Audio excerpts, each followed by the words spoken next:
Right gas, सो अब तक मैंने आपको कॉलिनर्जिक एंटी कॉलिनर्जिक ड्रग्स बताए, उससे पहले मैंने उनके इफेक्ट्स बताए। अब मैं आपको यूजेस बताने वाला हूं। तो ये जो ड्रग्स है, ये क्या यूजेस हैं इनके, हम कहाँ यूज करते हैं। और अगर हम आपके एग्जाम्स की बात करें, आपके नर्सिंग एग्जाम्स की बात करें, तो आपके नर्सिंग एग्जाम्स के लिए सबसे इंपॉर्टेंट पार्ट ये है। यहाँ से सबसे ज्यादा एमसीक्यूज आपको आते हैं, राइट। और यूजेस हम कैसे डिस्कस करेंगे, सबसे पहले मैं आपको कोई भी ऑर्गन या टिश्यू बताऊंगा। उस ऑर्गन या टिश्यू पे मैं आपको ये बताऊंगा कि जब भी हम कॉलिनर्जिक ड्रग्स देंगे तो क्या इफेक्ट आएगा, और जब भी हम एंटी कॉलिनर्जिक ड्रग्स देंगे तो उससे क्या इफेक्ट आएगा, ये डिस्कस करेंगे। तो शुरुआत के लिए मैं आपको बता दूं, पहले भी बता चुका हूं मैं आपको, कि जब भी हम कॉलिनर्जिक ड्रग्स देते हैं तो पूरी बॉडी में, ऑल बॉडी, पूरी बॉडी में जो इफेक्ट है वो बढ़ जाता है कि नहीं। एक जगह है जहां पे इफेक्ट कम हो जाता है, और वो कौन सा ऑर्गन है, वो हार्ट है। तो पूरी बॉडी में इफेक्ट बढ़ेगा, हार्ट पे इफेक्ट कम होगा। वहीं पे अगर हम एंटी कॉलिनर्जिक ड्रग्स देंगे तो पूरी बॉडी में, ऑल बॉडी, इफेक्ट कम होगा। और हार्ट की अगर हम बात करें तो वहां पे इफेक्ट बढ़ जाएगा। तो ये वैसे भी मैं आपको पहले ही बता चुका हूं कि इस तरह का इफेक्ट अपने को देखने को मिलता है। और इसी पे बेस करके हम ये समझने की कोशिश करेंगे कि कैसे हम ड्रग्स को यूज कर सकते हैं। और इसके लिए हम क्या करेंगे, ऊपर से लेकर नीचे की तरफ चलेंगे सीक्वेंस वाइज। पहले ब्रेन में देखेंगे, आई में देखेंगे, ओरल कैविटी में देखेंगे, लंग्स में देखेंगे। तो एक सीक्वेंस रहेगा तो आपको याद करने में आसानी होगी। तो पहले हम बात करते हैं यहाँ पे ब्रेन की। पहले हम ब्रेन की बात करते हैं। तो ब्रेन में क्या होता है दोस्तों, अगर हम कॉलिनर्जिक ड्रग्स देंगे या एंटी कॉलिनर्जिक्स, तो ब्रेन में क्या इफेक्ट आएगा वो मैं आपको पहले ही बता चुका हूं। और वो प्रूफ करने के लिए थोड़ा सा आपको पीछे लेके जाना चाहूंगा। और आप देखिए यहाँ पे मैंने आपको पहले बताया था कि ब्रेन में जब भी आप कॉलिनर्जिक ड्रग्स देंगे तो वो कॉग्निशन को बढ़ाएंगे। पर वहीं पे अगर हम एंटी कॉलिनर्जिक ड्रग्स देंगे तो वो क्या करेंगे, वो कॉग्निशन को कम करेंगे। तो ये इफेक्ट जो मैंने पहले बताया था आपको, अब हम उसका इस्तेमाल करने वाले हैं यहाँ पर। तो ब्रेन में अगर इफेक्ट की बात करें तो कॉलिनर्जिक ड्रग्स क्या करेंगे, वो कॉग्निशन को बढ़ाएंगे। एंटी कॉलिनर्जिक ड्रग्स क्या करेंगे, वो कॉग्निशन को कम करेंगे। तो अब अपने को इफेक्ट पता है। अच्छा, अगर मेरे को इफेक्ट पता है तो मैं इसे यूज निकाल सकता हूं। भाई अगर कॉग्निशन को बढ़ाएंगे, याददाश्त को बढ़ाएंगे, तो कहां यूज करेंगे, हम एक डिजीज में यूज करेंगे जिसे हम कहते हैं अल्जाइमर्स डिजीज। और अल्जाइमर्स डिजीज में होता क्या है, याददाश्त कमजोर हो जाती है। और उसकी वजह से अल्जाइमर्स में हम कॉलिनर्जिक ड्रग्स देंगे। तीन इंपॉर्टेंट ड्रग्स हैं, कौन से हैं वो भी बता चुका हूं मैं आपको। थोड़ा सा पीछे लेके जाना चलूंगा चाहूंगा आपको प्रूफ करने के लिए। देखिए मैंने आपको बताया था अल्जाइमर्स डिजीज में ये तीन ड्रग यूज होते हैं। क्योंकि ये कौन से ड्रग्स हैं, ये लिपिड सॉल्युबल है, तो पहले ही बता चुका हूं मैं आपको, राइट। तो अब हम इसको यहां पे लिख लेंगे। तो अल्जाइमर्स में याददाश्त कमजोर होगी, याददाश्त को बढ़ाने के लिए हम यूज करेंगे कॉलिनर्जिक ड्रग्स, जैसे कि डोनेपेजिल, रिवास्टिगमिन और गैलेंटामाइन। तो ये जो ड्रग्स हैं, तीन ड्रग्स हैं, पर इनमें से एक ड्रग सबसे ज्यादा इंपॉर्टेंट है, बिकॉज वो ड्रग ऑफ चॉइस है। और वो ड्रग है डोनेपेजिल। और ड्रग ऑफ चॉइस हमेशा इंपॉर्टेंट होता है। ये आपके एग्जाम में एक प्रोस्पेक्टिव क्वेश्चन आ सकता है कि बताइए अल्जाइमर्स का ड्रग ऑफ चॉइस क्या है, डोनेपेजिल। अगर हम दूसरी तरफ चलें तो याददाश्त कम होना या कॉग्निशन का कम होना ये अच्छी बात नहीं है। मतलब ये हमारे लिए कोई यूज नहीं है, बल्कि सरदर्द है। सरदर्द का मतलब ये क्या है आपके लिए, साइड इफेक्ट है। और इस साइड इफेक्ट से आपको मैं एक नर्सिंग इंप्लीकेशन बता सकता हूं। एनआई शॉर्ट फॉर्म में हमेशा यूज करूंगा नर्सिंग इंप्लीकेशन के लिए। नर्सिंग इंप्लीकेशन का मतलब क्या, एज ए नर्स आपके लिए क्यों इंपॉर्टेंट है ये। तो ये साइड इफेक्ट के बारे में आपको पता होना चाहिए। तो इसी वजह से आप क्या हो सकते हैं, कॉशन इन एल्डरली। तो एल्डरली पेशेंट्स में, बुजुर्ग पेशेंट्स में थोड़ा सा कॉशन दिखाना पड़ेगा अपने को। क्यों, क्योंकि हो सकता है, देखो कौन से उम्र में याददाश्त कमजोर होती चली जाती है, यंग एज में या ओल्ड एज में, ऑब्वियसली ओल्ड एज में। तो जो बुजुर्ग पेशेंट होंगे आपके पास, उनमें याददाश्त पहले ही हो सकता है कम हो, और ये ड्रग्स देंगे तो और खराब हो जाएगा। तो वो थोड़ा सा कॉशन आपको दिखाना पड़ेगा वहां पे। बिकॉज हो सकता है आपके वार्ड में कोई पेशेंट एडमिटेड हो और उसके रिलेटिव आए और जी बाबूजी की तो याददाश्त कमजोर हो रही है आपकी दवाई की वजह से। तो आप समझाएंगे उनको कि ये कुछ समय के लिए होगा, जैसे ही दवाई बंद करेंगे वो ठीक हो जाएगा। तो ये आप तभी बता पाएंगे जब आपको खुद को पता होगा, है कि नहीं। अच्छा, अल्जाइमर्स में यहाँ पे भी कुछ नर्सिंग इंप्लीकेशन है। और वो नर्सिंग इंप्लीकेशन क्या है, यहाँ पे आपको ये याद रखना है कि अल्जाइमर्स में जितने भी आपके पास एंटी कॉलिनर्जिक ड्रग्स हैं, दे आर कॉन्ट्रा इंडिकेटेड। मतलब एंटी कॉलिनर्जिक ड्रग्स जो भी हैं इस दुनिया में, वो आप अल्जाइमर्स में नहीं देंगे आपके पेशेंट्स को। क्योंकि आपको ये देखना पड़ेगा नर्सिंग इंप्लीकेशन में कि जो भी अल्जाइमर का पेशेंट एडमिटेड है और उनको ये ड्रग्स चल रहे हैं, तो आपको ये देखना पड़ेगा कहीं उनको एंटी कोलिनर्जिक ड्रग तो नहीं दिया जा रहा, या पेशेंट खुद कोई एंटी कोलिनर्जिक ड्रग तो नहीं ले रहा, उससे क्या होगा, कोलिनर्जिक ड्रग का जो इफेक्ट है अल्जाइमर में वो कम हो जाएगा। तो ये दो नर्सिंग इंप्लीकेशन है दोस्तों जो आपको याद रखना है, राइट। अब बात करते हैं, ब्रेन की बात हुई, अब आते हैं आई पे, और हम बात करेंगे आई की। सो आई में दो चीजें हैं, एक है प्यूपिल का कॉन्ट्रैक्शन, दूसरा चीज बताऊंगा थोड़ी देर में आपको। तो पहला चीज क्या है, प्यूपिल का कॉन्ट्रैक्शन। तो जो प्यूपिल का कॉन्ट्रैक्शन है, मैंने आपको बताया था हर जगह पे कोलिनर्जिक्स का इफेक्ट हर जगह पे बढ़ेगा और एंटी कोलिनर्जिक्स का कम होगा, सिर्फ हार्ट को छोड़ के, राइट।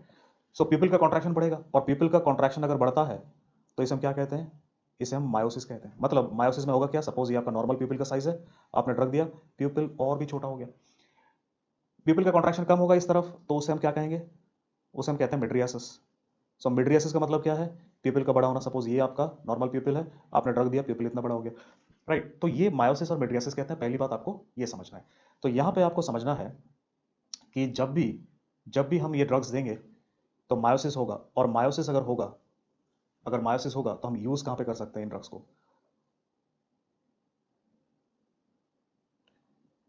कोलिनर्जिक ड्रग्स को हम क्लोज एंगल ग्लाउकोमा में यूज कर सकते हैं। तो देखो, ग्लाउकोमा में होता क्या है, ग्लाउकोमा में बढ़ जाता है आपका आईओपी, इंट्रा ऑकुलर प्रेशर, और क्लोज एंगल ग्लाउकोमा में आईओपी बढ़ने के पीछे जो कारण है वो क्या है, मिड्रियासिस। ध्यान से देखो, क्लोज एंगल ग्लाउकोमा का जो कारण है मिड्रियासिस है, तो मैं कैसा ड्रग दूंगा जो क्या करेगा, मायोसिस करेगा, है कि नहीं। तो ये इंपॉर्टेंट चीज है जो आपको यहाँ पे ध्यान में रखना है। दूसरी तरफ हम देखें तो ये जो ड्रग्स हैं ये मिड्रियासिस कर रहे हैं, और अगर मैं मिड्रियासिस से इनका कोई यूज निकालने की कोशिश करूं, तो अगर ये मिड्रियासिस करेंगे तो वो कहाँ यूज कर सकते हैं, सोचो। प्यूपिल बड़ा हो जाएगा तो मैं आपके आंख के अंदर झांक सकता हूं, obviously with the help of machine.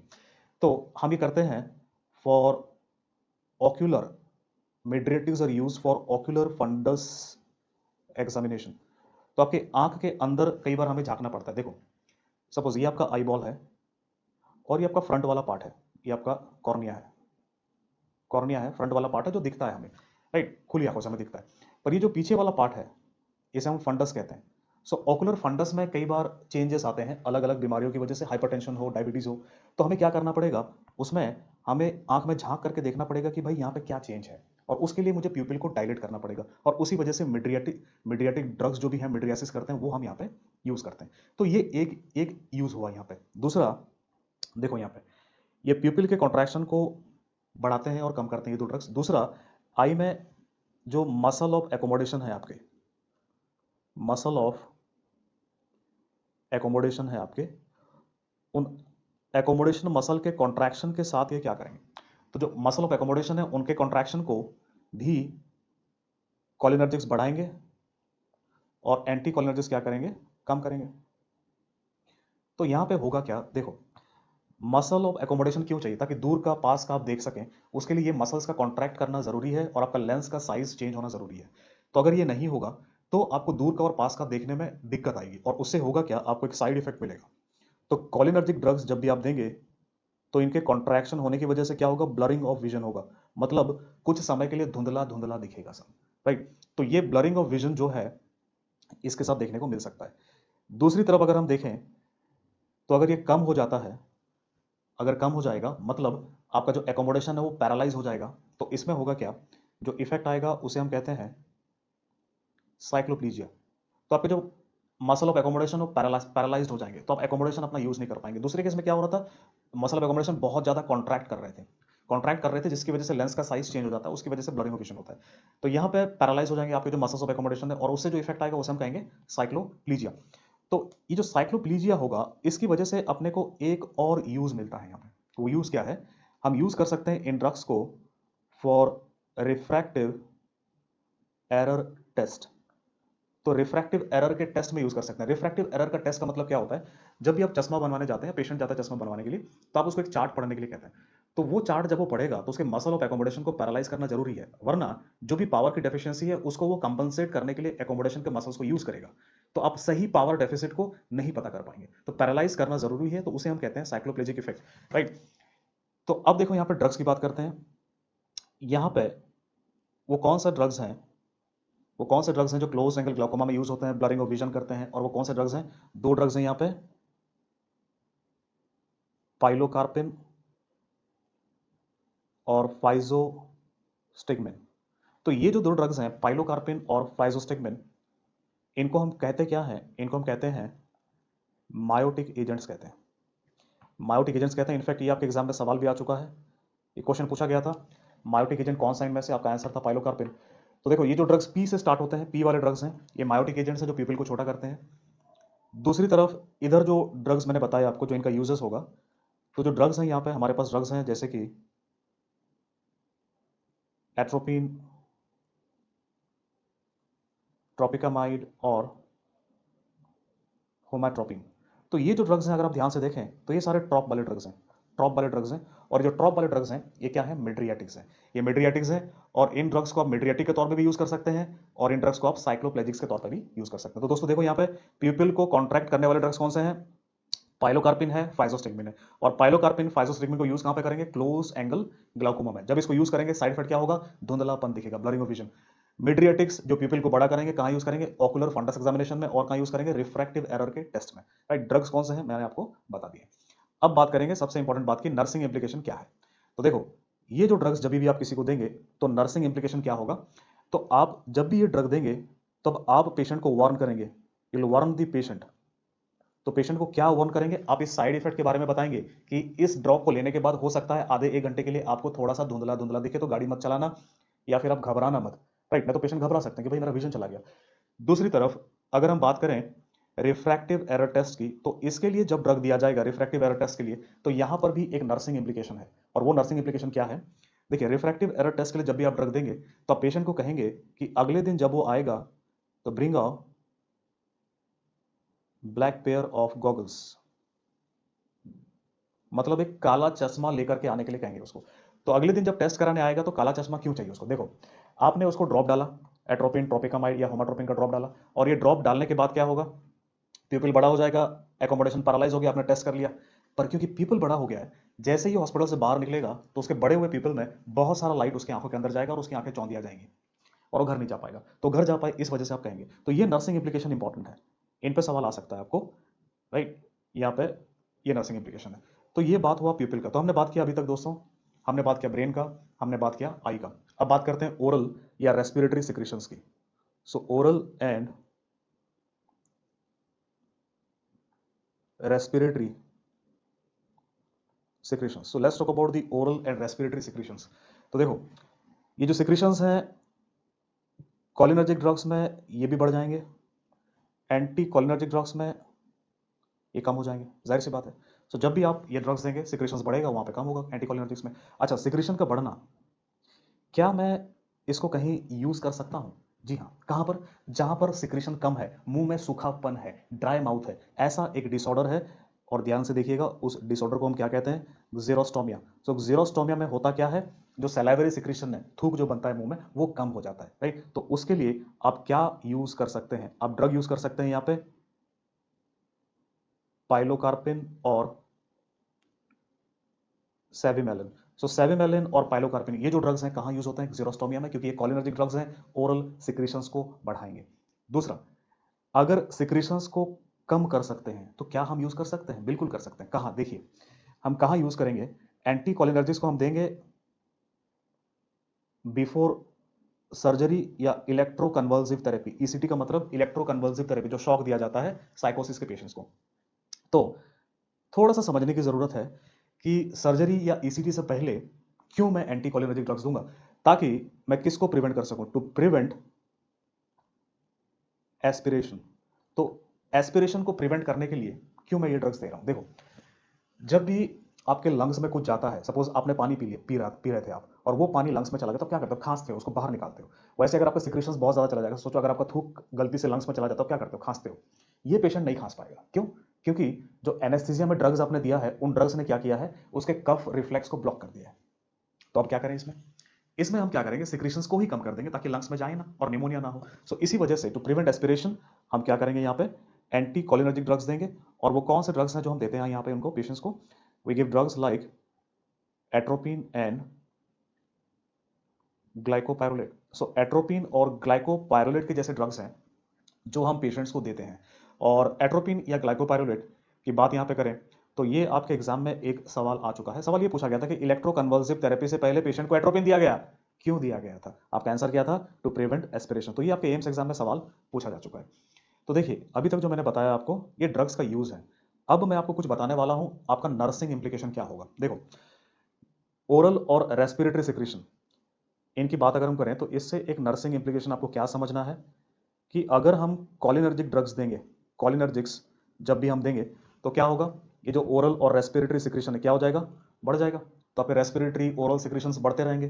तो इसमें एज ए नर्स, कोई भी पेशेंट वार्ड में हो और ये ड्रग दिया गया है, तो आपको क्या ध्यान में रखना होगा? भाई ज्यादा सिक्रीशन निकलेंगे तो आपको ज्यादा निकालना भी तो पड़ेगा। मतलब इन पेशेंट्स में आपको क्या करना पड़ेगा एज ए नर्स? आपको फ्रीक्वेंट सक्शनिंग करना पड़ेगा। तो फ्रीक्वेंटली आपको सक्शनिंग का मशीन लगा करके उसके थूक या सिक्रीशंस को बार बार निकालना पड़ेगा। तो ये आपको ध्यान में रखना है। अब मैं बताता हूं आपको एक दूसरा नर्सिंग इंप्लीकेशन। नर्सिंग इंप्लीकेशन, अगर पेशेंट एंटी कोलिनर्जिक्स पे है, भाई एंटी कोलिनर्जिक्स पे है तो सिक्रीशन कम होगा। तो यहां पे साइड इफेक्ट क्या होगा एंटी कोलिनर्जिक्स का? ड्राई माउथ होगा।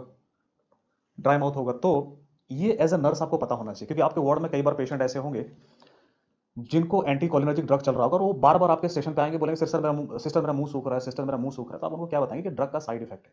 जब तक आप ड्रग लेंगे, थोड़ा दिखेगा, तो आपको क्या करना है? हर 15-20 मिनट में थोड़ा थोड़ा पानी पीते रहना है। तो ये जो ड्राई माउथ है, तो इसके लिए आप एडवाइस क्या करेंगे? पेशेंट को एडवाइस करेंगे कि फ्रीक्वेंटली वाटर पिए, थोड़ा थोड़ा करके मुंह में रखें पानी को, राइट? तो ये नर्सिंग एप्लीकेशन है जो आपको याद होना चाहिए। तो देखो, अभी तक हमने देखा आपके ब्रेन में क्या हुआ, आई में क्या हुआ, ओरल सेक्रेशन में क्या हुआ। अब आते हैं थोड़ा सा नीचे और लंग्स में बात करते हैं। और लंग्स में हम बात करेंगे कॉन्ट्रैक्शन ऑफ ब्रोंकाई की। तो लंग्स में जो ब्रोंकाई है, उनके कॉन्ट्रैक्शन की बात करेंगे। तो जैसे पहले हमने डिस्कस करा था, यहाँ पर भी कुछ उस तरह ही होगा। कोलिनर्जिक ड्रग्स में कॉन्ट्रैक्शन बढ़ जाएगा, एंटी कोलिनर्जिक्स में कॉन्ट्रैक्शन कम हो जाएगा, इंक्रीज और डिक्रीज हो जाएगा। तो आप देखिए यहाँ पे, अगर कॉन्ट्रैक्शन बढ़ जाता है ब्रोंकाई का, तो उसे हम कहते हैं ब्रोंको कॉन्स्ट्रिक्शन। अगर कम हो जाता है तो उसे हम कहते हैं ब्रोंको डायलेशन। सो ब्रोंको कॉन्स्ट्रिक्शन का मतलब क्या है? ये आपका नॉर्मल ब्रोंकाई था, वो छोटा हो गया। ब्रोंको डायलेशन का मतलब क्या है? नॉर्मल ब्रोंकाई है, वो बड़ा हो गया। सो ब्रोंकाई खुल गया, राइट? तो ब्रोंकाई अगर छोटा हो जाएगा तो कम हवा जाएगी, बड़ा हो जाएगा तो ज्यादा हवा जाएगी। तो इससे हमें क्या सीखने को मिल सकता है? तो यहाँ पे साइड इफेक्ट होगा। साइड इफेक्ट क्या होगा? डिस्निया। डिस्निया मतलब सांस लेने में तकलीफ होगी, पेशेंट कहेगा मेरी सांस फूल रही है। सो डिस्निया करेंगे कौन से ड्रग? Cholinergic drugs. वेरएज यहाँ पे ब्रोंकाई का खुलना, ज्यादा सांस अंदर जाना, वो अच्छा है। सो ब्रोंको डायलेटर्स हम कहाँ यूज कर सकते हैं? हम यूज कर सकते हैं COPD, chronic obstructive pulmonary disease. Bronchi छोटा हो जाता है तो उसको हम क्या करेंगे? सीओपीडी में बड़ा करेंगे। तो सीओपीडी में ये ड्रग ऑफ चॉइस है। उसके अलावा आस्थमा में भी यूज कर सकते हैं, दमे की बीमारी में, राइट? पर सबसे इंपॉर्टेंट यहाँ पे सीओपीडी है, क्योंकि सीओपीडी में ये क्या है? ड्रग ऑफ चॉइस है, राइट? और जो ड्रग ऑफ चॉइस है सीओपीडी में, वो कौन सा ड्रग है? Anti cholinergic drug tiotropium. तो टायोट्रोपियम सबसे इंपॉर्टेंट है बिकॉज ये ड्रग ऑफ चॉइस है। एक और ड्रग है यहाँ पे, दैट इज, एक और ड्रग है यहाँ पे, एंड दैट इज इप्राट्रोपियम। तो ये दो इंपॉर्टेंट ड्रग आप याद रखेंगे। ट्रोपियम, तो ये ट्रोपियम इंपॉर्टेंट है। ट्रोपियम वाले जो ड्रग्स हैं वो ब्रोंकाई में यूज होते हैं, और वो यूज होते हैं किस वजह से? ब्रोंको डायलिटेशन करने के लिए काम आते हैं। तो देखिए यहाँ पे एक नर्सिंग इंप्लीकेशन है जो आपने याद रखना है। नर्सिंग इंप्लीकेशन क्या है? अगर आपके पेशेंट को आपने कोलिनर्जिक ड्रग देना है, तो आप उसको क्या पूछेंगे? Will ask about dyspnoea. मतलब आप पेशेंट से पूछेंगे ये ड्रग कोलिनर्जिक देने से पहले कि कहीं आपका सांस तो नहीं फूलता चलने पे, कहीं आपको सांस लेने में दिक्कत तो नहीं है? क्योंकि हो सकता है अगर वो ये दिक्कतें हैं तो उसको पहले से ब्रोंकियल अस्थमा या सीओपीडी है, और उसमें अगर मैं दूंगा ब्रोंको कॉन्स्ट्रिक्टर मतलब कोलिनर्जिक ड्रग, तो उसकी हालत और खराब हो जाएगी दोस्तों, है कि नहीं? तो वो नहीं करना हमने। तो ये आप याद रखिएगा एज ए नर्स, ये इंपॉर्टेंट है आपके लिए। अब बात करते हैं हार्ट की। तो देखिए, हार्ट में दो चीजें इंपॉर्टेंट है जो यहाँ पे ये चेंज करते हैं, हार्ट रेट और एवी नोड का या हार्ट का कंडक्शन, एवी कंडक्शन और हार्ट रेट। अब अगर आप देखें, मैंने क्या बताया था, हर जगह कोलिनर्जिक इफेक्ट को बढ़ाएंगे पर हार्ट में कम करेंगे। तो यहां उल्टा हो गया ना।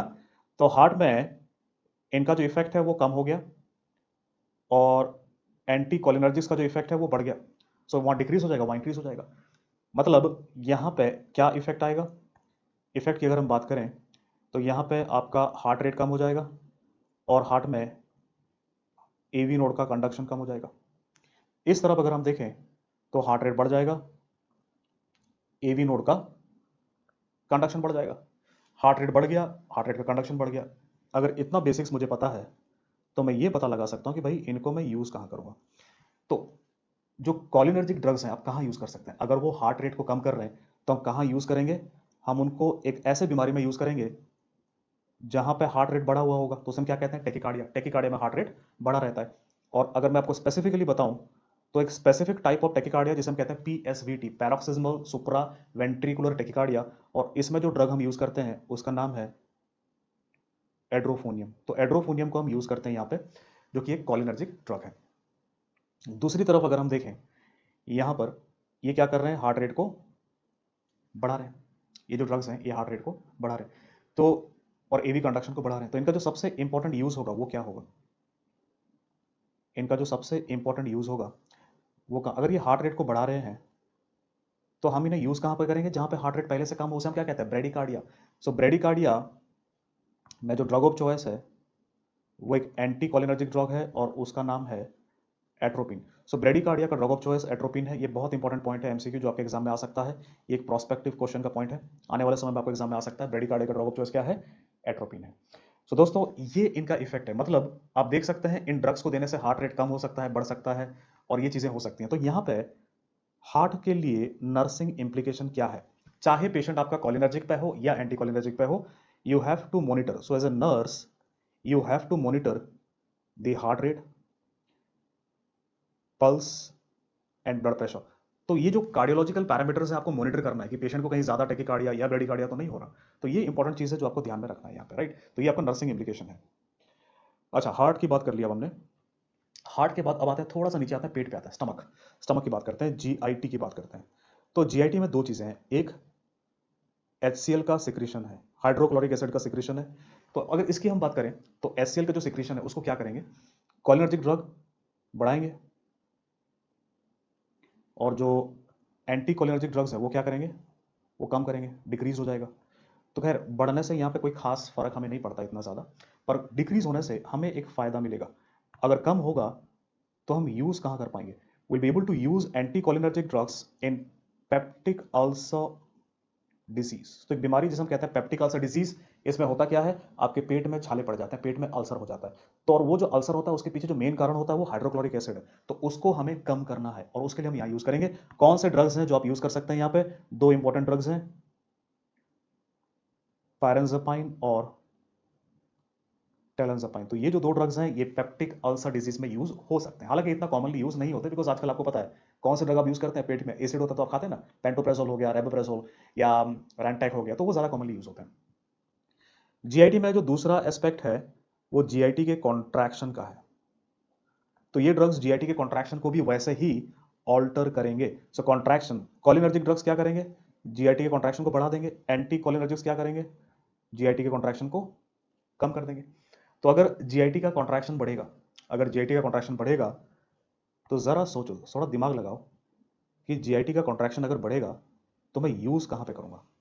भाई मैं यूज उन बीमारी में करूंगा जहां पे मेरा जीआईटी कॉन्ट्रैक्ट नहीं कर रहा। अगर मेरा स्टमक कॉन्ट्रैक्ट नहीं कर रहा, स्टमक में पैरालिसिस हो गया, तो उसे हम क्या कहेंगे? उसे हम कहेंगे गैस्ट्रोपैरासिस। अगर मेरा इंटेस्टीन में पैरालिसिस हो गया, इंटेस्टीन कॉन्ट्रैक्ट नहीं कर रहा, उसे हम क्या कहते हैं? उसे हम कहते हैं पैरालिटिक आइलियस कहते हैं। सो गैस्ट्रोपैरासिस या पैरालिटिक आइलियस, यहां पे कॉन्ट्रैक्शन को बढ़ाना पड़ेगा। और उसके लिए कौन से ड्रग्स हम यूज करेंगे यहाँ पे? यहाँ पे हम ड्रग्स यूज करेंगे जैसे कि बिटानिकॉल और नियोस्टिगमिन। सो बिटानिकॉल और नियोस्टिगमिन ये ड्रग्स गैस्ट्रोपैरासिस या पैरालिटिक आइलियस में आप यूज कर सकते हैं। पर देखिए इन ड्रग्स को यूज करने पे एक साइड इफेक्ट आपको देखने को मिलेगा। तो साइड इफेक्ट क्या होगा? जब भी आप कॉलिनर्जिक ड्रग्स यूज करेंगे स्टमक का कॉन्ट्रैक्शन बढ़ेगा। तो स्टमक जब ज्यादा कॉन्ट्रैक्ट करेगा तो आपको उल्टी और उल्टी आने जैसी फीलिंग आएगी, तो उसे हम कहते हैं नॉसिया एंड वॉमिटिंग। तो साइड इफेक्ट इन ड्रग्स का क्या हो सकता है? Nausea and vomiting. आपका इंटेस्टाइन ज्यादा कॉन्ट्रैक्ट करेगा तो क्या होगा? डायरिया। तो ये जो ड्रग्स हैं कॉलिनर्जिक्स, इनको देने के बाद ये दो साइड इफेक्ट इंपॉर्टेंट है जो आपको दिख सकते हैं। दूसरी तरफ अगर मैं बात करूं, आप ध्यान से देखिए, अगर इंटेस्टाइन का कॉन्ट्रैक्शन कम हो गया तो हम यूज कहां कर सकते हैं? भाई कौन सी बीमारी में यूज करेंगे? जहां पे इंटेस्टाइन का कॉन्ट्रैक्शन ज्यादा हो रहा होगा, that is will use them for treatment of GIT spasm. So GIT का स्पैज्म कहाँ दिखेगा भाई? आपको पेट दर्द कब होता है? याद करो। For example food poisoning, right? तो फूड पॉइजनिंग जब होता है उससे इन्फेक्शन हो सकता है, और जो बैक्टीरिया से इन्फेक्शन होता है उसकी वजह से जीआईटी का स्पैज्म होगा, उससे बहुत दर्द होता है, उसमें आप यूज कर सकते हैं। इसके साथ मैं एक और चीज यहाँ पे ऐड करना चाहूंगा, जीआईटी से हटके, यूट्राइन स्पैज्म। तो यूट्रस कॉन्ट्रैक्ट करता है, सो उससे क्या होगा? Pain in menstruation. तो मेंस्ट्रुएशन के दौरान तो जो फीमेल्स हैं वो समझ पाएंगे कि मेंस्ट्रुएशन के दौरान पेट के निचले वाले हिस्से में दर्द क्यों होता है, क्योंकि यूट्रस बहुत जोर से कॉन्ट्रैक्ट करता है ताकि वो ब्लड को बाहर निकाल सके। तो इन केस में हम यूज कर पाएंगे। और जब इन केस में हम यूज करते हैं इन ड्रग्स को, स्पैज्म को कम करने के लिए यूज करते हैं, तो इनके हम क्या कहते हैं? एंटी स्पैज्मोडिक्स कहते हैं। क्या कहते हैं हम इनको? एंटी स्पैज्मोडिक्स। सो एंटी स्पैज्मोडिक्स के तौर पे कौन से ड्रग्स यूज हो सकते हैं? हम यूज कर सकते हैं ड्रग्स लाइक डाइसाइक्लोमाइन, ग्लाइकोपाइरोलेट, स्कोपोलामाइन। तो ये जो ड्रग्स हैं ये जीआईटी के स्पैज्म को कम करने के लिए यूज होते हैं। और यहाँ पे एक और चीज आपने याद रखना है, स्कोपोलामाइन ये एक और जीआईटी की बीमारी में यूज होता है। It is drug of choice for motion sickness as well. तो ये एक इंपॉर्टेंट एमसीक्यू हो सकता है, मोशन सिकनेस का ड्रग ऑफ चॉइस क्या है? स्कोपोलामाइन। मोशन सिकनेस मतलब जब भी आप गाड़ी में बैठते हैं या जाते हैं किसी भी मूविंग व्हीकल में, तो आपको उल्टी की फीलिंग आती है और उल्टी होता भी है, तो उसके लिए स्कोपोलामाइन ड्रग ऑफ चॉइस है। तो ये ड्रग्स, यहाँ पे आपको सवाल क्या पूछेंगे? देखो, सवाल पूछने का तरीका क्या हो सकता है कि फॉर एग्जाम्पल किसी फीमेल को मेंस्ट्रुएशन में पेन हो रहा है और उसके लिए हम कौन सा ड्रग यूज करेंगे? तो ज्यादातर आपके ऑप्शंस में आंसर जो होगा डाइसाइक्लोमाइन होगा। तो आप ये ध्यान रखिएगा, जब भी स्पैज्म वाला पेन होगा तो उसमें ये ड्रग्स यूज करेंगे। अब यहां से आपको दो नर्सिंग इंप्लीकेशन है, जीआईटी के कॉन्ट्रैक्शन से दो नर्सिंग इंप्लीकेशन है। एक कॉलिनर्जिक्स के लिए, कॉलिनर्जिक्स का नर्सिंग इंप्लीकेशन क्या होगा? देखो, कॉलिनर्जिक्स ड्रग देंगे तो क्या होगा? नोजिया वॉमिटिंग होगा, और नोजिया वॉमिटिंग अगर होगा और डायरिया होगा तो एज ए नर्स आपका काम क्या है? आपका काम है to maintain adequate fluid intake. मतलब अगर आप एडिक्वेट फ्लूइड नहीं देंगे तो पेशेंट को क्या होगा? डिहाइड्रेशन हो सकता है। तो ये कॉलिनर्जिक्स का नर्सिंग इंप्लीकेशन है। नर्सिंग इंप्लीकेशन यहां पे एंटी कॉलिनर्जिक्स का क्या होगा?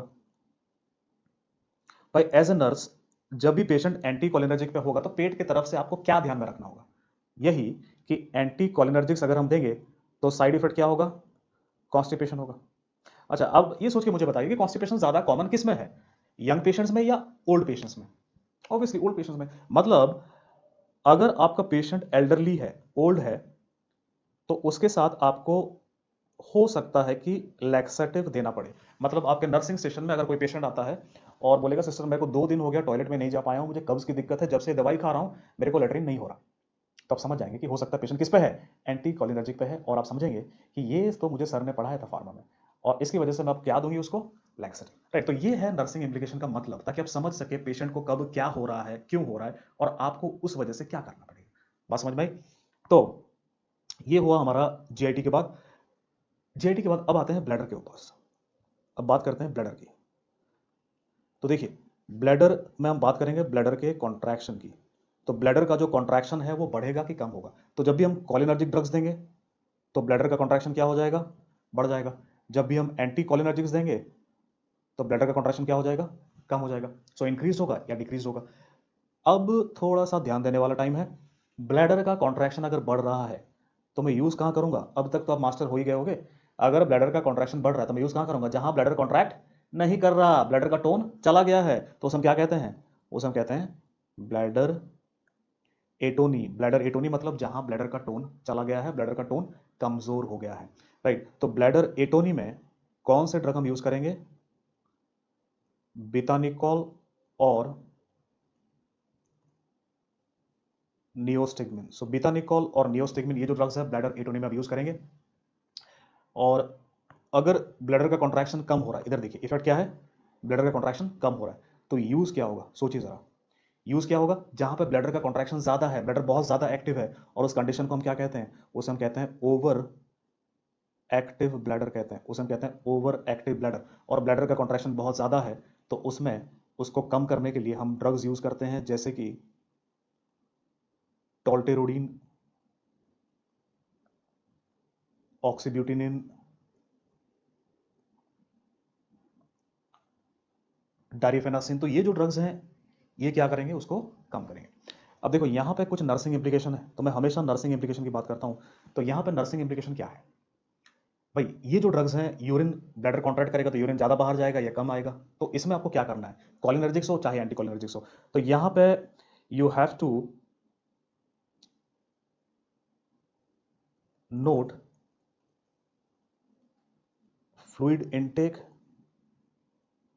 And urine output. तो आपको मॉनिटर करना पड़ेगा, यू हैव टू नोट और you have to monitor the fluid intake urine output. तो कितना फ्लूइड अंदर जा रहा है, कितना फ्लूइड बाहर आ रहा है। फॉर एग्जाम्पल, क्यों ये जरूरी है, इसके लिए छोटा सा एग्जाम्पल देता हूँ। ये जो ड्रग्स हैं ये क्या करेंगे, एंटी कोलिनर्जिक ड्रग्स, ये करेंगे urine retention. So anti cholinergic drugs urine का रिटेंशन कर सकते हैं, यूरिन बाहर जाएगा नहीं, यूरिन रिटेन होकर रह जाएगा। तो अगर कोई एल्डरली पेशेंट है आपके वार्ड में और 2 दिन हो गया वो पेशाब ही नहीं जा रहा, वो पड़ा हुआ है बेड में, तो आप देखेंगे, आप उससे पूछेंगे भाई पेशाब क्यों नहीं जा रहे, तो हो सकता है उसको एंटीकोलिनर्जिक ड्रग पे हो और उसकी वजह से यूरिन रिटेंशन हो। तो ये आप तभी पता लगा पाएंगे कि भाई 2 दिन से वो खाए जा रहा है, पिए जा रहा है, पर यूरिन आउटपुट तो आ नहीं रहा उसका। तब आप डॉक्टर को इन्फॉर्म करेंगे कि डॉक्टर साहब ये पिछले 1 दिन या 2 दिन से पेशाब नहीं जा रहा है, या इसका यूरिन आउटपुट कम है या बिल्कुल भी नहीं है। तो ये इंपॉर्टेंट है, एज ए नर्स आपको ध्यान रखना। तो देखिए यहाँ पे एमसीक्यू पॉइंट्स क्या हो सकते हैं, यहाँ पे आपको ड्रग्स के नाम पे सवाल आएंगे। For example, over active bladder में कौन सा ड्रग यूज होता है, तो इनमें से कोई भी आपका आंसर होगा, प्रोस्पेक्टिव क्वेश्चन है ये। ब्लैडर एटोनी में कौन सा ड्रग यूज होता है, तो आपका आंसर बिटानिकॉल या नियोसिग्मिन होगा। तो ये प्रोस्पेक्टिव क्वेश्चंस हैं, तो इन पे, इनके यूजेस पे आपको सवाल आ सकते हैं। बाकी नर्सिंग इंप्लीकेशन पे आ सकता है, जो कि मैंने पहले आपको बता दिया। राइट, ब्लैडर के बाद अब आते हैं आपके मसल के कॉन्ट्रैक्शन के ऊपर। तो अगर हम आपके मसल के कॉन्ट्रैक्शन की बात करें, मसल के कॉन्ट्रैक्शन की बात करें, तो मसल कॉन्ट्रैक्शन को कोलिनर्जिक ड्रग्स क्या करेंगे, वो बढ़ा देंगे, they will increase the contraction of muscle. Anti cholinergics क्या करेंगे, वो कम कर देंगे। सो एंटी कोलिनर्जिक से मसल का कॉन्ट्रैक्शन क्या हो जाएगा, कम हो जाएगा। अब समझने वाली बात ये है कि भाई अगर मसल का कॉन्ट्रैक्शन बढ़ रहा है तो यूज कहां करेंगे, कौन सी बीमारी में करेंगे जहां पे मसल का कॉन्ट्रैक्शन क्या है, कम है। ऐसा कौन सा बीमारी है, मैं पहले बता चुका हूं आपको, उस बीमारी का नाम क्या है, मायस्थीनिया ग्रेविस। सो मायस्थीनिया ग्रेविस में होता क्या है, मसल का कॉन्ट्रैक्शन कम होता है, और उस मसल के कॉन्ट्रैक्शन को बढ़ाने के लिए हम ड्रग्स यूज कर सकते हैं। कौन से ड्रग्स हम यूज करेंगे, ध्यान से देखो। पहला ड्रग जो यूज करेंगे हम, वो है एड्रोफोनियम। और edrophonium, it is drug of choice for diagnosis of myasthenia gravis. So edrophonium कहां यूज होता है, माइस्थेनिया ग्रेविस के डायग्नोसिस में। दूसरे ड्रग की बात करते हैं, पायरोडोस्टिग्मिन। पायरोडोस्टिग्मिन क्या है, it is drug of choice for treatment of myasthenia gravis. So myasthenia gravis के ट्रीटमेंट में क्या यूज होता है, पायरोडोस्टिग्मिन। तो ये दोनों बहुत ही इंपॉर्टेंट एमसीक्यू पॉइंट है गाइस, ये बहुत इंपॉर्टेंट एमसीक्यू पॉइंट्स हैं। माइस्थेनिया ग्रेविस के डायग्नोसिस और ट्रीटमेंट में ड्रग ऑफ चॉइस क्या है। तीसरा जो ड्रग है यहाँ पे, वो है नियोस्टिग्मिन। तीसरा जो ड्रग है वो क्या है, नियोस्टिग्मिन। और नियोस्टिग्मिन ये माइस्थेनिया ग्रेविस के डायग्नोसिस और ट्रीटमेंट दोनों में यूज हो सकता है, डायग्नोसिस में, ट्रीटमेंट में, दोनों में यूज हो सकता है। तो ये इसका इंपॉर्टेंट यूज नहीं है ड्रग ऑफ चॉइस, क्योंकि पहले बता दिए, ये सेकंड लाइन के तौर पे यूज हो सकता है। इसके जो अलग यूजेस है वो ज्यादा इंपॉर्टेंट है। इसको आप यूज कर सकते हैं कोबरा बाइट में, we can use it in cobra bite, cobra snake bite में आप यूज कर सकते हैं। Plus we can also use it for reversal of muscle relaxant. तो सर्जरी के दौरान जब आप मसल रिलैक्सेंट यूज करते हैं, उसके इफेक्ट को कम करने के लिए या खत्म करने के लिए आप यूज कर सकते हैं। तो दोस्तों, नियोस्टिग्मिन में ये 2 चीजें हैं जिन पे आपको सवाल आ सकते हैं, ये ज्यादा इंपॉर्टेंट है। राइट, क्यों मसल रिलैक्सेंट को रिवर्स करते हैं वो आप थोड़ी देर में समझेंगे। तो ये इस तरफ का बात हुआ जहां पे मसल कॉन्ट्रैक्शन को कोलिनर्जिक ड्रग्स बढ़ाएंगे। दूसरी तरफ चलते हैं और देखो, मसल कॉन्ट्रैक्शन कम हो रहा है भाई, मसल कॉन्ट्रैक्शन अगर कम होगा तो मसल रिलैक्स करेंगे, तो यूज क्या होगा, इन ड्रग्स को हम यूज करेंगे as what, as muscle relaxants. तो यहां पे ड्रग्स को हम मसल रिलैक्सेंट के तौर पे यूज कर सकते हैं, और मसल रिलैक्सेंट जो कि सर्जरी से पहले देते हैं, यहां पे ड्रग्स हैं जैसे कि एट्राक्यूरियम, मेवाक्यूरियम, डॉक्साक्यूरियम। तो ये जो सारे ड्रग्स हैं ये मसल रिलैक्सेंट्स हैं। तो देखो, मसल रिलैक्सेंट क्या कर रहे हैं, मसल के कॉन्ट्रैक्शन को कम कर रहे हैं, उसको रिलैक्स करा रहे हैं, और इनके इफेक्ट को खत्म करना, तो मुझे क्या करना है, मसल को कॉन्ट्रैक्शन को बढ़ाना पड़ेगा, और उसके लिए मैं कौन सा ड्रग यूज करता हूं, मैं यूज करता हूं नियोस्टिग्मिन। राइट, तो आई होप ये आपको समझ में आ गया होगा।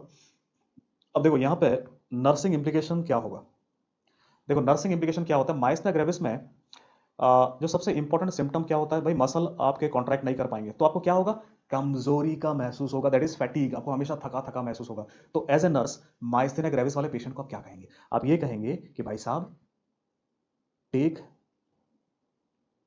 Adequate rest in between work, तो काम के दौरान बीच बीच में 10-15 मिनट के लिए रेस्ट लिया कीजिए ताकि आपके मसल्स में फिर से जान आ जाए और आप अच्छे से काम कर पाएं। तो एज ए नर्स ये सलाह आप दे सकते हैं आपके पेशेंट्स को, जो पेशेंट्स आपके पास बार बार आएंगे और आपको परेशान करेंगे कि नर्स सिस्टर मुझे बहुत कमजोरी हो रहा है, मुझे क्या करना है, तो ये आप एडवाइस दे सकते हैं उनको, राइट। तो ये इफेक्ट है आपके ड्रग्स की, इफेक्ट आपके ड्रग्स की। एट लास्ट हम बात करेंगे टॉक्सिसिटी की और पॉइजनिंग की। मतलब ये जो ड्रग्स हैं इनको देने से जो टॉक्सिसिटी होगा, पॉइजनिंग होगा, उनमें क्या करना है। नंबर वन, अगर हम बात करते हैं कॉलिनर्जिक टॉक्सिसिटी या पॉइजनिंग, सो कॉलिनर्जिक ड्रग से टॉक्सिसिटी या पॉइजनिंग होगा तो यहां पे सबसे पहली बात हम ये देखेंगे कि सिम्टम्स क्या आएंगे। सिम्टम्स क्या आएंगे उसके लिए आपको ज्यादा टेंशन लेने की जरूरत नहीं है, आप ऊपर से लेकर नीचे तक सोचो।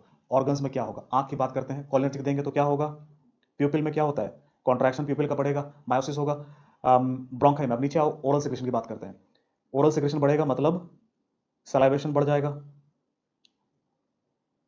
लैक्राइमेशन बढ़ जाएगा। अब आते हैं नीचे ब्रोंकाई पे, ब्रोंकाई पे क्या होगा, ब्रोंको कॉन्स्ट्रिक्शन होगा, और जब भी ब्रोंको कॉन्स्ट्रिक्शन होता है उस वजह से वो सांस नहीं ले पाएगा अच्छे से, तो उसे क्या होगा, सांस फूलेगा, डिस्निया होगा।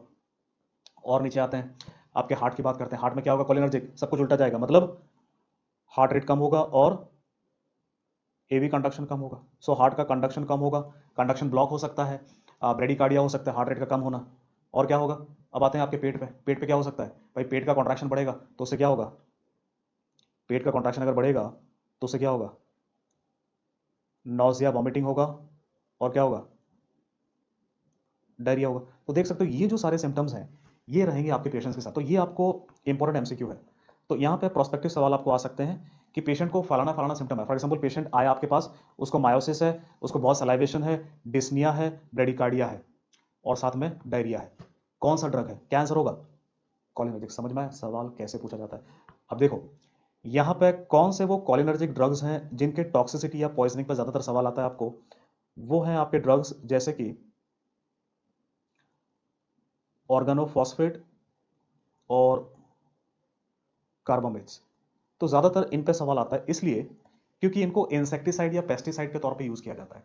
तो ये आपको हर घर में मिलेगा, फार्मर्स के पास मिलेगा, तो वो क्या कर सकते हैं, वो इनको अब्यूज कर सकते हैं सुसाइड करने के लिए, राइट। तो यहाँ पे ऑर्गेनोफॉस्फेट और कार्बामेट दोनों में ड्रग ऑफ चॉइस क्या होगा, एट्रोपिन होगा, दोनों में ही drug of choice atropine. So drugs कौन से मैं बात कर रहा हूं, ड्रग्स कौन से, कोलिनर्जिक्स। तो आपके एग्जाम में सवाल आ सकता है कोलिनर्जिक्स का पॉइजनिंग का ड्रग ऑफ चॉइस क्या है, एट्रोपिन। ऑर्गेनोफॉस्फेट का drug of choice atropine, carbamate का ड्रग ऑफ चॉइस क्या है, एट्रोपिन। पर एक चीज और आपको याद रखना है, ऑर्गेनोफॉस्फेट में एट्रोपिन के साथ एक और ड्रग हम यूज कर सकते हैं, उसका नाम है प्राइलिडॉक्सिन। पर प्राइलिडॉक्सिन कार्बामेट्स में यूज नहीं होता, क्यों नहीं होता उतने डिटेल में नर्सिंग एग्जाम के लिए नहीं चाहिए, बस ये पता होना चाहिए कि ऑर्गेनोफॉस्फेट में ये यूज होता है। तो ये बात हुआ आपके कॉलिनर्जिक पॉइजनिंग का। अब बात करते हैं एंटी कॉलिनर्जिक पॉइजनिंग का या टॉक्सिसिटी का। मतलब फॉर एग्जांपल कि एक पेशेंट ने एट्रोपिन लिया और एट्रोपिन का टॉक्सिसिटी हुआ, तो एट्रोपिन के टॉक्सिसिटी को हम ट्रीट कैसे करेंगे। सो एंटी कॉलिनर्जिक ड्रग्स का ट्रीटमेंट का ड्रग ऑफ चॉइस क्या होगा, फाइजोस्टिग्मिन। एंटी कॉलिनर्जिक ड्रग्स का ड्रग ऑफ चॉइस क्या है, तो ये एक इंपॉर्टेंट एमसीक्यू पॉइंट है जो आपके एग्जाम में आ सकता है कि एट्रोपिन का टॉक्सिसिटी हुआ, ड्रग ऑफ चॉइस क्या होगा, फाइजोस्टिग्मिन। एट लास्ट यहाँ पे जो लास्ट चीज हम डिस्कस करेंगे वो है मशरूम पॉइजनिंग। तो आपको पता है दोस्तों इंडिया में मशरूम्स बहुत कॉमनली हम लोग कंज्यूम करते हैं, और कई बार जंगल से मशरूम्स हम उठा करके लाते हैं, हम नहीं मतलब लोग उठा करके लाते हैं, हम खरीदते हैं उनसे। तो कई बार हो सकता है उसमें पॉइजनस मशरूम आ जाए, तो उससे दिक्कत हो सकता है। तो पहला चीज आपको ये समझना है कि मशरूम पॉइजनिंग ये इंपॉर्टेंटली दो तरह के हो सकता है, ये कॉलिनर्जिक हो सकता है और एंटी कॉलिनर्जिक भी हो सकता है। तो कॉलिनर्जिक जो मशरूम्स हैं, क्लिटोसाइब और आइनोसाइब, इनमें कॉलिनर्जिक कंपाउंड्स होते हैं, फाइजोस्टिग्मिन के जैसे कंपाउंड होते हैं। एंटी कॉलिनर्जिक जो मशरूम होते हैं उसका नाम है एमेनिटा मस्कारिया, उसका नाम है एमेनिटा मस्कारिया। अब समझो यहाँ पे भाई, अगर कॉलिनर्जिक मशरूम है तो वहां पे जो ड्रग ऑफ चॉइस होगा पॉइजनिंग में वो एंटी कॉलिनर्जिक ड्रग होगा, एंड दैट इज एट्रोपिन। पर अगर अगर पेशेंट को एंटी कॉलिनर्जिक मशरूम का पॉइजनिंग हुआ जहां पे एट्रोपिन जैसा कंपाउंड होगा, तो वहां पे ड्रग ऑफ चॉइस क्या होगा? फाइजोस्टिग्मिन होगा। वहां पे ड्रग ऑफ चॉइस क्या होगा? फाइजोस्टिग्मिन होगा। तो यहां पे मशरूम पॉइजनिंग में क्या ड्रग आप देंगे वो डिपेंड करेगा कि कौन सा टाइप का पॉइजनिंग है, और आपको सिम्टम्स पे देखना पड़ेगा। सिम्टम्स अगर आप यहां पे देखें तो ये सिम्टम्स होंगे। अच्छा, एंटी कॉलिनर्जिक में सिम्टम्स क्या होंगे? एंटी कॉलिनर्जिक का सिम्टम्स नहीं पता मैंने आपको, सिम्टम्स क्या होंगे खुद ही बताओ आप। भाई एंटी कॉलिनर्जिक ड्रग्स अगर हम देंगे तो सिम्टम्स क्या होगा? फिर आंख से बात करते हैं। पहले मायोसिस हो रहा था, यहाँ क्या होगा? मिड्रियासिस होगा। थोड़ा सा और नीचे आते हैं, सिक्रेशंस कम हो जाएंगे, मुंह में सिक्रेशन कम होगा तो क्या होगा? ड्राई माउथ होगा। अब थोड़ा सा आते हैं हार्ट पे, आते हैं हार्ट में क्या होगा? यहाँ पे उल्टा हो जाएगा, यहाँ पे टेकिकार्डिया होगा। पहले ब्रेडिकार्डिया हो रहा था, यहाँ पे क्या होगा? टेकिकार्डिया होगा। पेट पे आते हैं, स्टमक पे कॉन्ट्रैक्शन बढ़े, कॉन्ट्रैक्शन वहाँ पे कम हो जाएगा आपके, तो यहाँ पे क्या हो सकता है? पहले डायरिया हो रहा था, यहाँ क्या होगा? कॉन्स्टिपेशन होगा। ब्लडर में से यूरिन नहीं निकलेगा तो क्या होगा? यूरिन रिटेंशन होगा। तो भाई कौन सा मशरूम खाया है हमें तो नहीं पता ना, पर मैं अगर ये सिम्टम्स को देखूंगा पेशेंट में तो मैं समझ जाऊंगा कि एंटी कॉलिनर्जिक सिम्टम्स है, मतलब हो सकता है पेशेंट ने ये खाया है। अगर मैं देखूंगा पेशेंट में ये सिम्टम्स हैं तो मैं समझ जाऊंगा कॉलिनर्जिक मशरूम खाया है, या तो क्लिटोसाइब या आइनोसाइब। तो इसमें क्या यूज करूंगा? एट्रोपिन। तो ये आपके एग्जाम में ऑलरेडी सवाल पूछा जा चुका है। एक बार पूछा गया था कि मशरूम पॉइजनिंग है, इनमें से कौन सा ड्रग देंगे? एट्रोपिन। हालांकि एट्रोपिन भी दे सकते हैं, फाइजोस्टिग्मिन भी दे सकते हैं, डिपेंड करता है कि कौन सा सिम्टम्स है पेशेंट के पास, राइट। अब इस सेशन को समाप्त करने से पहले थोड़े से क्वेश्चंस देख लेते हैं। पहला question, neurotransmitter in the ganglions of sympathetic nervous system is. देखिए गैंग्लियंस में जो रिसेप्टर्स होता है वो हमेशा एनएन सब टाइप का होता है, निकोटिनिक। तो न्यूरोट्रांसमीटर हमेशा क्या होगा? एसिटाइलकोलिन, चाहे वो सिंपैथेटिक का हो चाहे पैरासिम्पैथेटिक का हो, फर्क नहीं पड़ता। तो यहां पे आंसर क्या होगा? Acetylcholine. So acetylcholine is the neurotransmitter in the ganglions always, चाहे वो सिंपैथेटिक हो चाहे parasympathetic. Which of the following muscarinic receptor is present in the heart? मैंने बताया था आपको, number 2 M2 receptor is present in the heart, right? A patient was given cholinergic drug for treatment of myasthenia gravis. Myasthenia gravis, the nurse should ask about the following symptom to the patient before giving the drug.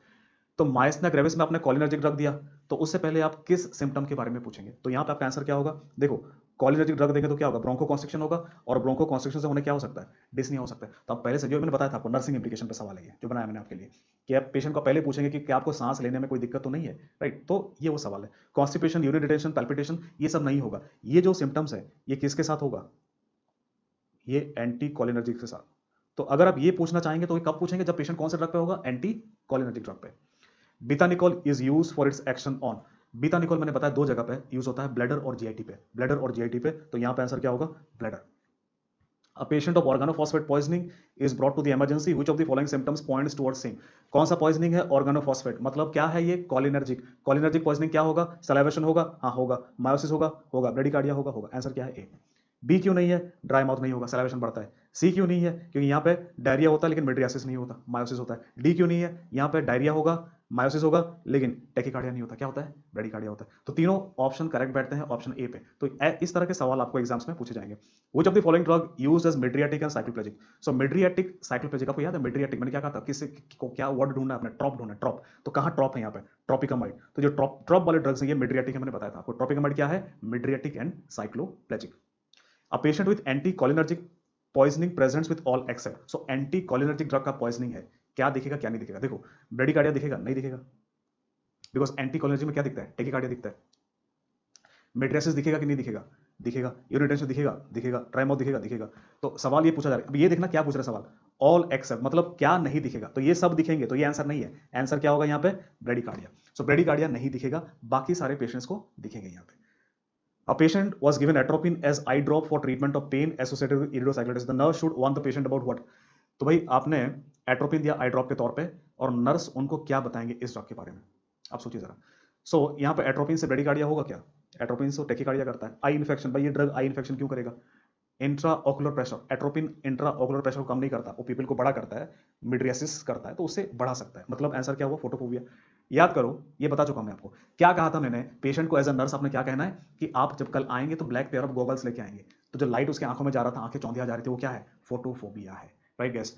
तो ये हमें discuss करना था इस section of lectures में, कौन से drugs कहां पे कैसे यूज होते हैं, सबसे इंपॉर्टेंट है, और जितना हो सके मैंने सिंप्लीफाई करके आपको बताया है।